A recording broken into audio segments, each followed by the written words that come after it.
Jokowi juga menanggapi soal dicopotnya Ketua Umum Projo Budi Aris Setiadi dari kursi Menteri Koperasi. Jokowi menyatakan dalam waktu dekat akan bertemu Budi Ari. Belum ketemu. Tapi mungkin segera ketemu. Hanya komentarnya adalah agar Pak Jokowi hati-hati kalau ada orang bermasalah hukum, yang mau minta dia ikut pengaruhnya agar melindungi dia agar ditolak ya. Jadi ini belakangan ini ada orang yang sudah terancam pidana, sudah mau dinyatakan bersalah, tiba-tiba mendekatin Jokowi. Itu sangat tidak bagus untuk image Jokowi kalau dekat-dekat sama orang kayak gitu. 100 hari pertama, ya saya sudah beri istilahnya peringatan berkali-kali. Sekarang siapa yang bandel, siapa yang dablek, siapa yang tidak mau ikut dengan aliran besar ini, dengan tuntutan rakyat, pemerintah yang bersih, siapa yang tidak patuh, saya akan tindak. Kenapa kok ketua umum kami dicopot? Alasannya apa? Coba jelaskan. Kenapa? Presiden nggak boleh bilang dablek. Dablek itu, monyet-monyet, maling-maling itu dablek. Nggak sadar-sadar ya. Pak Prabowo, Anda jangan terlalu arogan. Terlepas dari Anda itu hebat, memiliki hak prerogatif, tetapi Anda tidak menggunakan itu sesuka hati Anda. Saya mau bertanya kepada Anda. Idola kami, Budi Ari. Budi Ari itu ikonnya relawan Jokowi yang ada di sana. Dia salah apa? Apakah dia ada korupsi? Atau dia bikin salah apa? Anda tiba-tiba mencopotnya di saat dia punya kinerja baik untuk membangun 80.000 koperasi merah putih di seluruh Indonesia. Di antara 5 menteri yang kemarin itu diresapel, kenapa yang 4 orang ini legowo? Kenapa yang 4 orang ini tidak protes ataupun tidak marah-marah? Mungkin mereka sadar sebagai pembantu presiden, kapanpun jabatan itu bisa diambil oleh sang pemberi, yaitu presiden. Tapi kenapa tidak terjadi kepada Pak Budi Ari? Sepertinya bagi Pak Budi Ari, kekuasaan itu adalah tak bisa disentuh dan kemudian tidak bisa dihentikan di tengah jalan. Dan mungkin juga Pak Budi Ari itu menganggap bahwa sebagai orangnya Pak Jokowi yang cukup powerful, tak bisa disentuh dan kemudian tidak bisa dihentikan di tengah jalan posisi politiknya. Saya katakan, tidak ada yang kebal hukum di Republik ini. Di bawah Presiden Republik Indonesia Prabowo Subianto dengan semua kabinet, tidak ada yang kebal hukum. Kalau kasus hukum udah berulang-ulang kami sampaikan bahwa itu hanya framing, dan sampai sekarang kami akan melawan terus framing-framing itu. Tetapi putusan hukum sudah ada bahwa Budi Ari sama sekali tidak terlibat di situ, dan kami akan lawan terus di situ, baik secara hukum maupun secara politik, termasuk narasi-narasi. Kalau Budi Ari namanya kan pernah disebut tuh dalam persidangan kasus judi online. Iya. Dan itu menjadi salah satu pertimbangannya Prabowo mencopot Budi Ari. Kan kita tahu juga ya bahwa waktu itu sebenarnya Prabowo sudah ingin mencopot Budi Ari, ya kan? Hanya saja kemudian dia datang ke rumah Jokowi dan di situ dia meminta bantuan lah dari masternya, ya kan, yaitu Jokowi, supaya dia juga diselamatkan, termasuk juga dari kasus judi online. Ini sudah pernah kami bahas kok. Nama Budi Ari kan terkenal pro Jokowi, artinya orang melihat Budi Ari ya Jokowi di belakangnya begitu kan. Grundel, habis itu lobby-lobby wartawan, LSM suruh nyerang. Nggak apa-apa, saya lebih takut emak-emak daripada takut mereka-mereka itu. Sempat follow juga ya. Iya tuh rame tuh yang follow. IG-nya Prabowo. Tapi follow lagi sih. Follow lagi. Jangan-jangan siapa yang megang adminnya dia tuh ya? Dia sendiri. Dia sendiri lagi. IG-nya Pak Prabowo, karena kemarin Budi Ari katanya itu hoax. Itu sudah diklarifikasi. Itu memang saya bingung juga ya, beginilah dunia medsos ini ya.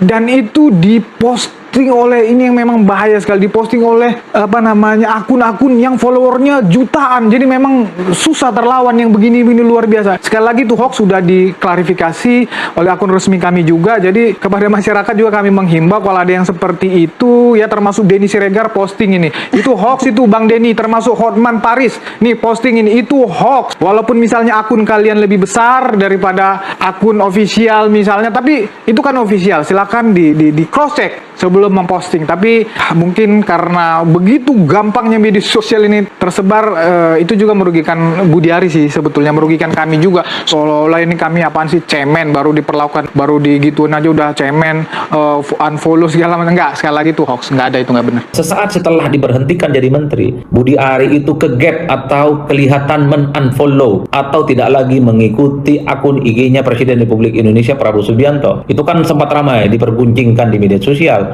Meski tak lama setelah itu, beberapa jam setelahnya Budi Ari kembali men-follow alias mengikuti kembali IG-nya Pak Prabowo Subianto. Publik juga membaca ini semacam ekspresi kekecewaan dan mungkin sebagai bentuk kemarahan karena Budi Ari diberhentikan sebagai Menteri Koperasi. Itu drama yang kedua. Drama yang ketiga adalah kalau kita membaca akun-akun resmi yang dimiliki oleh Projo, pro Jokowi, relawan-relawan yang selama ini paling identik dengan Jokowi, khususnya di IG, mereka juga menyebutkan betapa relawan-relawan Jokowi yang ada di daerah itu menunjukkan kekecewaannya. Kenapa kemudian ketua umum mereka, Pak Budi Ari, harus diberhentikan? Justru di tengah Budi Ari itu menunjukkan keseriusannya untuk berbakti kepada bangsa dan negara. Itulah yang saya sebut ada kekagetan sepertinya, baik kepada Pak Budi Ari ataupun kepada relawan-relawan politik Pak Jokowi yang lain, ketika Budi Ari yang dianggap sebagai simbol kekuatan relawan politik, yang juga disebut sebagai simbol bagian dari kepentingan politik Jokowi, itu diganti dan diberhentikan posisinya sebagai Menteri Koperasi. Saya menyebutnya ini adalah sebuah drama politik yang pastinya akan berbuntut panjang. Yang terakhir, yang menarik adalah kalau saya membaca akun resmi dari Projo di IG khususnya, ada beberapa opsi setelah Budi Ari tak lagi jadi menteri. Opsinya adalah salah satunya adalah menjadi partai politik. Nah, kalau ini betul menjadi partai politik, ini adalah sesuatu yang paling banyak ditunggu oleh rakyat di Indonesia. Karena konon Projo ini mengklaim memiliki jaring politik yang cukup luar biasa, memiliki networking, memiliki resource, memiliki mesin-mesin politik yang katanya juga begitu banyak di berbagai tempat dan di seluruh Indonesia. Ini adalah moment of the truth. Kalau betul ada opsi Projo ini menjadi partai politik, ada 4 tahun yang masih bisa dipersiapkan untuk menuju pertarungan politik di 2029. Ayo Projo, bikin partai politik. Ayo Projo, tunjukkan kalau betul memiliki mesin-mesin politik yang katanya itu bisa diandalkan. Karena salah satu untuk mengukur kekuatan politik tentunya adalah melalui partai. Itulah yang saya sebut sedang Selamat datang di channel ini teman-teman, kembali lagi bersama saya di channel ini. Teman-teman, di mana tadi kita telah melihat cuplikan video yang sangat begitu menarik, di mana tadi kita lihat peran sebagai kakak Pak Joko Widodo dalam masalah kasus ijazah ini. Jadi teman-teman, di sini kita teruskan, kita lihat bagaimana pendapat dari para netizen tentang cuplikan video ini. Teman-teman, di sini disampaikan Cari Anto bikin perhitungan, saya harapkan gebukin masal di lapangan. Jadi Indonesia menorehkan sejarah paling hina dan memalukan. Jadi miris penjahat kok dilindungi, mau jadi apa negara ini. Kemudian ini MR Jack dan anaknya Fufu Fafa menghancurkan negara, HRS dikejar terus. Malu sebagai rakyat di negeri ini pernah dipimpin oleh seorang penipu ijazah palsu. Kemudian teman-teman, di sini akhlaknya sudah rusak, kakak dilibatkan demi kedudukan, itulah Mulyono. Dan ternaknya sudah merusak tatanan negara, merusak semuanya. Kemudian ke teman-teman disampaikan di sini brengseknya Parcok dalam melindungi keluarga Jokowi. Ya, yakin 100% palsu, seret paksa ke pengadilan. Kalau benar palsu langsung dipenjara. Kalau pengadilan gak berani, biar rakyat yang akan mengadili. Kemudian di sini teman-teman, satu keluarga perusak negara, bongkar kepalsuannya atau keasliannya. Jika terbukti palsu, usut tuntas. Jika hukum tidak adil, maka kami nepalkan saja. Kemudian teman-teman, di sini diteruskan, kalau memang terbukti palsu, ya wajib untuk dihukum dan dicabut semua fasilitasnya dari negara. Adili semua keluarganya ya, semua. Kemudian yang nggak mau ngaku cekek aja lehernya sampai dia mengaku sendiri. Jadi Indonesia nomor 2 di dunia yang gampang ditipu. Ternyata benar kita ditipu tukang kayu selama 10 tahun ataupun 2 periode.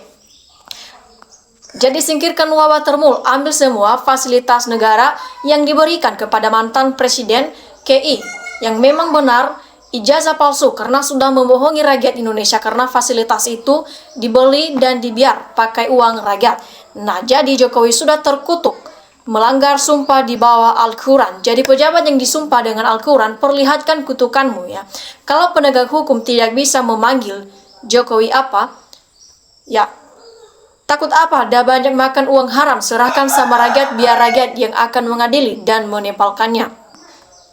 Ya, lanjut lagi di sini teman-teman, diteruskan disampaikan di sini, ngeri Konaha sudah parah bukan karena hukum aja yang tajam ke bawah, segalanya parah khususnya ekonomi buat rakyat bahwa sudah makan sembako melonjak harganya.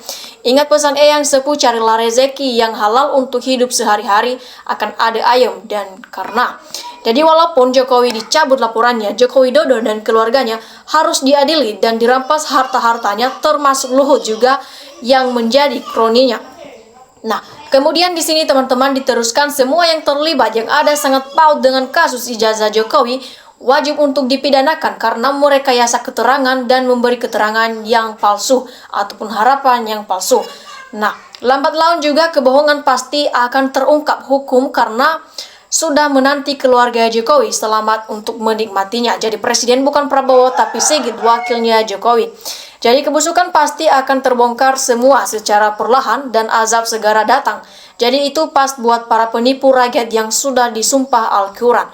Jadi Pak Presiden Prabowo, saya kasih ngerti ya, kalau kepolisian negara Republik Indonesia sudah rusak ya, rusaknya sangat parah, mohon segera diadakan pemecatan segera mungkin dari Kapolrinya, sehingga bawahannya sesuai yang ada kejanggalan di berita yang viral saat sekarang ini.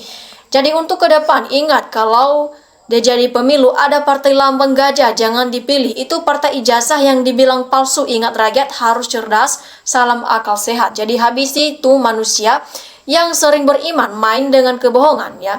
Dan kepalsuan di negeri ini. Negeri ini didirikan bukan dengan kepalsuan, wahai saudara penegak hukum. Jadi mudah-mudahan termul pada sadar dan taubat karena dosa junjunganmu luar biasa dan tampaknya ketermul. Jadi benar kata Pak Prabowo, negeri ini akan bubar, urusan ijazah aja masih ditutup-tutupi terus ya.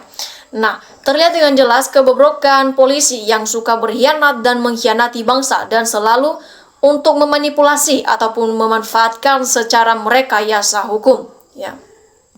Kemudian seandainya ijazah ditunjukkan secara resmi, ia tidak membereskan yang lain termasuk yang katanya kakak istri Pak Joko Widodo.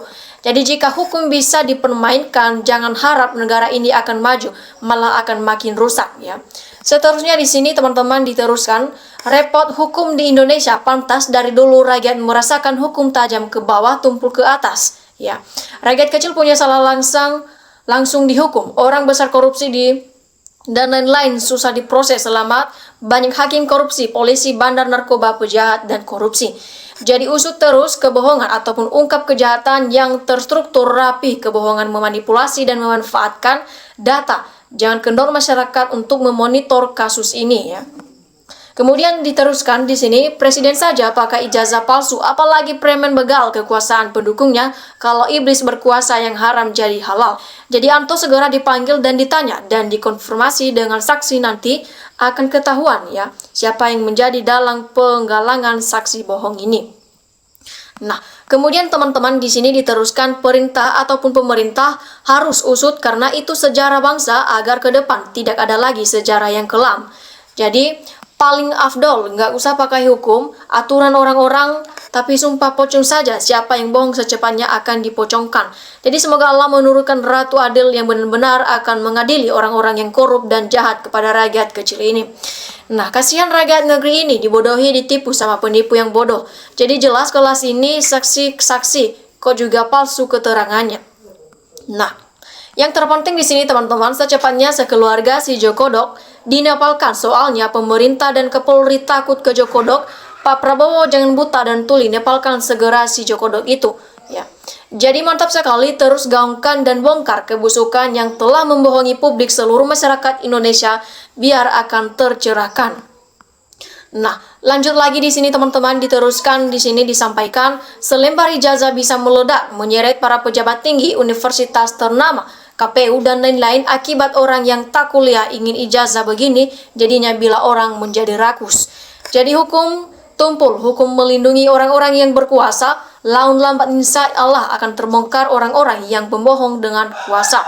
Jadi seharusnya hakim sudah bisa untuk menyusun kesimpulannya dan melihat ketidakjelasan saksi yang telah bersaksi ya.